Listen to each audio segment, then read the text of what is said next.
அனைவருக்கும் இனிய பொங்கல் தின வாழ்த்துக்கள். ஒரு குட்டி கதை.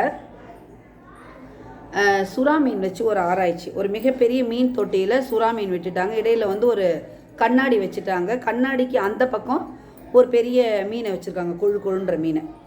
அதை பார்த்த உடனே இந்த சுறா என்ன பண்ணுதுன்னா, வேகமாக அதை சாப்பிடணும்னு சொல்லிட்டு போது இடையில் இருக்கக்கூடிய கண்ணாடியில் இடிச்சுக்குது.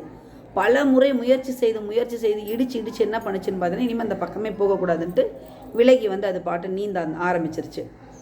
அப்போ சிறிது நேரம் கழித்து அந்த இடையில் இருந்த அந்த கண்ணாடியை எடுத்துட்டாங்க. அதை இடையில் அடைச்சிருந்த அந்த கண்ணாடியை எடுத்துட்ட உடனே அதுக்கப்புறமா சுறா என்ன பண்ணுது, போய் அந்த மீன் அந்த பக்கம் இருக்கக்கூடிய மீனை பிடிக்குமான்னு பார்த்தா அந்த சுறா மீன் அந்த பக்கம் இருக்கக்கூடிய மீனை பிடிக்கவே இல்லை. ஏன்னா இடையில் இருக்கக்கூடிய அந்த இடையூறு நீக்கப்பட்டதுன்றது அதுக்கு தெரியல. சரி, நம்ம திரும்பவும் போனால் நமக்கு என்ன ஆகுன்னு பார்த்தீங்கன்னா, அடிப்படும், மூக்கு தான் வலிக்கும்ன்றதால சுறா மீன் அப்படியே இருந்துருச்சு. இதே மாதிரி தான் சில பேர் இருக்காங்க. முயற்சி செய்து களைத்து போய் அப்படியே உட்காடுறாங்க. களைத்த பிறகும் திரும்ப முயற்சி செய்யும் போது தான் அதில் வெற்றி கிடைக்குங்க. வழியில் மட்டும்தான் வலி ஏற்படும் பொழுது தான் அதற்கான விருதுகளை நம்மளால் பெற முடியும்.